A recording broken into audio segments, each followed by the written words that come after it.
Hanya sedikit manusia yang mempercayai video ini, setidaknya pada awalnya. Berani bertaruh, video ini menjawab banyak pertanyaan penting dalam sejarah umat manusia dalam mencari kemakmuran. Untuk sebagian orang, jawaban tersebut akan sangat menggetarkan. Bahkan, tidak ada mirip-miripnya dengan pengetahuan yang telah ada atau yang biasa Anda dengar sebelumnya. Video ini akan mengubah pandangan dan pemahaman Anda yang selama ini Anda dapatkan tentang materi dan kemakmuran. Saat ini, banyak dari kita yang sedang mengalami krisis kemakmuran, krisis kepercayaan, dan tertekan masalah ekonomi. Namun, jika dirunut lebih dalam lagi, semua itu terjadi karena pemahaman akan materialisme yang selama ini dipegang umat manusia bertolak belakang satu dengan yang lainnya. Tapi sesungguhnya, bisakah krisis keuangan dan kesulitan ekonomi itu dihentikan? Saya tahu bahwa Anda juga tahu bahwa jawabannya adalah bisa. Yang menjadi pertanyaan adalah apakah Anda tahu apa yang sebenarnya Anda inginkan? Tontonlah video ini lebih dari sekali. Saya juga mengajak Anda menonton dari awal hingga akhir. Kemudian mengulangnya per bagian. Kemudian buatlah catatan-catatan kecil di beberapa bagian. Ujilah, kebenaran yang sejati adalah kebenaran yang teruji, bukan? Saksikan video ini dengan santai, kemudian ulangi lagi. Anggap saya ada di samping Anda sebagai sahabat yang menemani Anda dan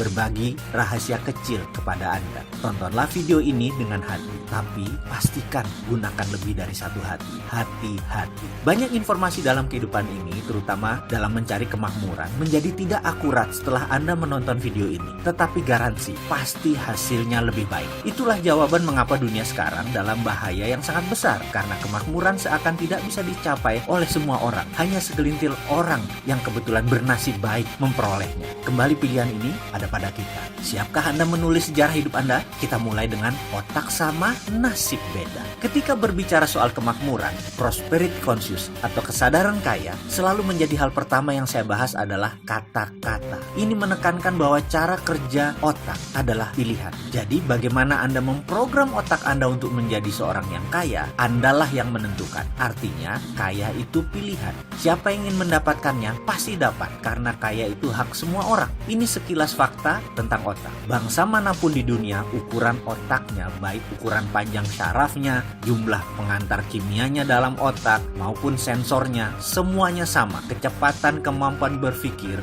yang oleh sebagian orang disebut IQ, juga tidak berbeda jauh. Intinya kemampuan menyimpan datanya juga sama. Jika manusia diibaratkan komputer, anggap saja otak itu hardware, dan semuanya sama. Lalu, di mana bedanya? Mengapa yang satu lebih sehat dari yang lain? Mengapa yang satu mudah tertawa? Yang lain selalu sengsara? Mengapa yang satu mudah mendapat jodoh? Yang lain selalu sendiri? Mengapa yang satu lebih cepat mendapatkan uang? Yang lain tetap saja miskin? Ada sebuah fakta, jika saya menyebutkan 375 nama orang, kemudian harta tersebut dari mereka digabungkan semua, nilainya sama dengan kekayaan 3 miliar manusia. Ya, 375 orang, kekayaan sama dengan kekayaan 3 miliar manusia. Di antaranya kita sebut Bill Gates, Donald Trump, Warren Buffett, Laxmi Mittal, Paul Allen, Mark Cuban, Jeff Bezos, Rupert Murdoch, dan saya bisa melanjutkan sampai 375 orang. Orang-orang seperti mereka ini memiliki jumlah kekayaan sama dengan 3 miliar manusia digabungkan. Jadi kesimpulan, otak sama, nasibnya beda. Nasib, ini batu sandungan pertama. Ada sebuah sistem pada manusia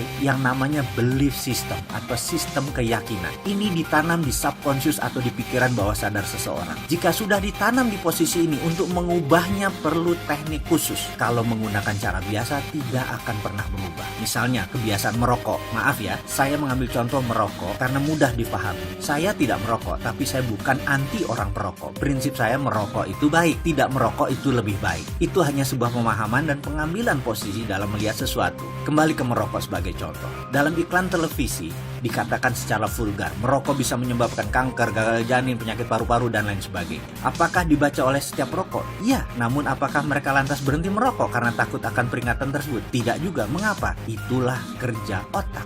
Otak conscious yang menguasai informasi pengetahuan hanya menguasai 12% dari sebuah tindakan. Subconscious, bawah sadarnya 88%. Informasi tadi hanya menempel di conscious, tidak menjadi gerak karena dalam database otak, subconscious menyatakan merokok itu nikmat. Jadi, itulah yang terus dilakukan olehnya, merokok. Subconscious lah yang berkuasa, 5 kali lebih kuat dari kekuasaannya conscious. Sekarang kita kembali ke prosperity conscious atau kesadaran kemakmuran atau IQ IQ kaya atau tulang kaya atau balung sugih, apapun itu, bagi Mind Master atau sang pemilik otak, ini semacam software. Jadi 375 orang kaya memiliki software ini, sedangkan 3 miliar manusia belum memiliki software ini. Bisa menerima? Masih berat? Masih bertanya, di mana itu nasib? Ya, ini pertanyaan kecil dari kelompok besar. Ini pertanyaan saya pula. Saya mengalami jalan kehidupan yang turun naik seperti gelombang laut selagi badai. Saya pernah memiliki materi berlimpah, tapi 3 tahun kemudian tinggal di rumah kontrakan dan masih menanggung hutang yang besar lagi. Kemudian kembali berlimpah materi, kemudian kembali terpuruk, kembali lagi naik ke atas, lalu berbalik begitu sampai di puncak. Saya sudah mengalami beragam kisah untuk bisa menjadi diri saya sekarang. Ketika itu saya banyak mempertanyakan nasib dan urusan jalan hidup. Hingga akhirnya saya memutuskan untuk belajar dan mencari kemanapun untuk mendapatkan jawaban pertanyaan saya yang terbesar. Nasib itu pemberian Tuhan atau buatan manusia? Itu pertanyaan saya.